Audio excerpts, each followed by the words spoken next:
BRS back step, MLC elections కి దూరం, notification తర్వాత అధికారిక ప్రకటన, వేర్వేరుగా నిర్వహణ నేపథ్యంలో నిర్ణయం, ఓటింగ్ కు దూరంగా ఉండాలని డెసిజన్.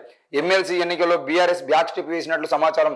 రెండింటికి వేర్వేరుగా ఎలక్షన్స్ నిర్వహిస్తుండడంతో పోటింగ్ కి దూరంగా ఉండాలని చెప్పేసి ఆలోచిస్తున్నట్లు తెలుస్తుంది. మొత్తానికి అయితే మరి రెండు ఎలక్షన్స్ ఒకేసారి జరిగితే ఆ రెండు ఎన్నికల్లో కూడా మేము ఏదో ఒక దాంట్లో పోటీకి పాల్గొంటామని చెప్పేసి మొదట్లో బీఆర్ఎస్ భావించినప్పటికీ కూడా మరి ఈసారి ఎలక్షన్స్ రెండు ఒకేసారి జరపము, దానికి సపరేట్గా జరుపుతామని చెప్పేసి ఎలక్షన్ కమిషన్ చెప్పిన నేపథ్యంలో మరి ఆ రెండిట్లో మరి ఎక్కడ పోటీ చేసినా మనం గెలిచేటువంటి అవకాశం ఉండాలని చెప్పేసి వాళ్ళు మొత్తానికి పోటీకి దూరంగా ఉండే పరిస్థితి కనబడతా ఉంది.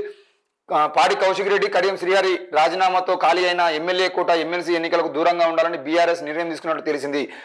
పోటీతో పాటు ఓటింగ్ కు కూడా దూరంగా ఉండాలని భావిస్తున్నట్లు సమాచారం. దీంతో కాంగ్రెస్ అభ్యర్థులు ఏకగ్రీవంగా గెలిచే అవకాశాలు ఉండగా అధిష్టాన నిర్ణయంతో గులాబీ కేడర్లో నిరుత్సాహం నెలకొన్నది.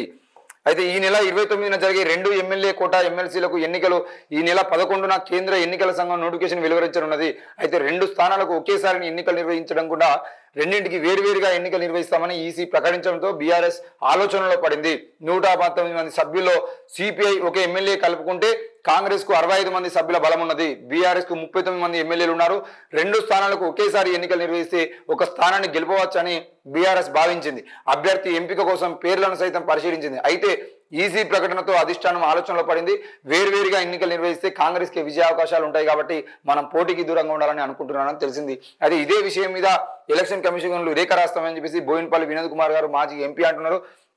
బీఆర్ఎస్ లీగల్ సెల్ సభ్యులతో చర్చించి ఎన్నికల అధికారులకు లిఖితపూర్వకంగా లేఖ అందజేసేందుకు పార్టీ నిర్ణయం తీసుకున్నది. రెండు స్థానాలకు ఒకే ఎన్నిక నిర్వహించకుండా రెండు ఎన్నికలు నిర్వహించడంలో ఆంతర్యం ఏమిటో చెప్పాలని ఈసీ నిర్ణయం కాంగ్రెస్ పార్టీకి లబ్ధి చేకూరులో ఉన్నదని చెప్పేసి గతంలో ఢిల్లీ, తమిళనాడు రాష్ట్రాల్లో ఇలాంటి సందర్భాలు వచ్చాయి.